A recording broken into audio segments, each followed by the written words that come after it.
मुंबईमध्ये व्हीव्हीपॅट नसेल असं निवडणूक आयोग म्हणतोय। निवडणूक आयुक्तांवर केस केली पाहिजे। बोगस मतदार यादीवरून आता ठाकरेंचं वक्तव्य।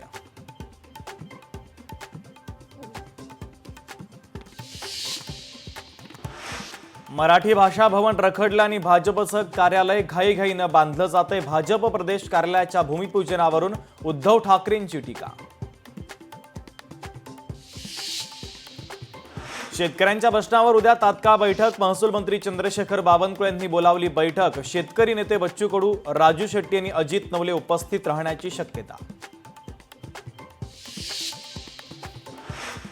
उपमुख्यमंत्री एकनाथ शिंदेंच्या हस्ते उद्या इलेक्ट्रिक एसी बसेसचा लोकार्पण सोहळा। 157 नवीन एसी बस मुंबईकरांच्या सेवेत दाखल होणार।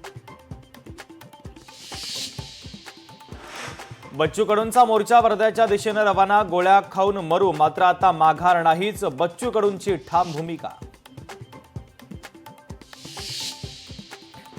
मंत्री नरहरी झिरवळांनी घेतली राज्यपाल आचार्य देवव्रत यांची भेट। आदिवासी समाजाच्या विविध प्रश्नांसंदर्भात केली चर्चा।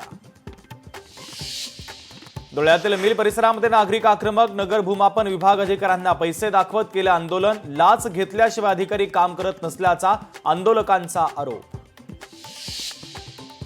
सांगलीमध्ये स्वाभिमानी शेतकरी संघटना आक्रमक। कारखान्यांनी उसाला पहिली उचल ही 3751 रुपये द्यावी, स्वाभिमानी शेतकरी संघटनेची मागणी।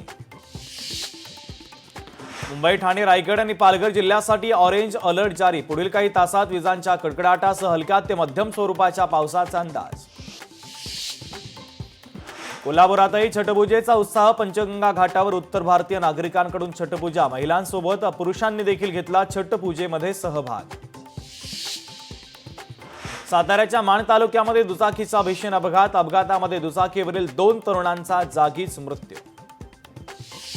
उल्हासनगर पालिका हद्दीमध्ये खड्ड्यांचं साम्राज्य। नागरिकांना करावा लागतोय खड्डेमय रस्त्यातून प्रवास। पालिकेची खड्डे बुजवण्याची आश्वासनं हवेतच।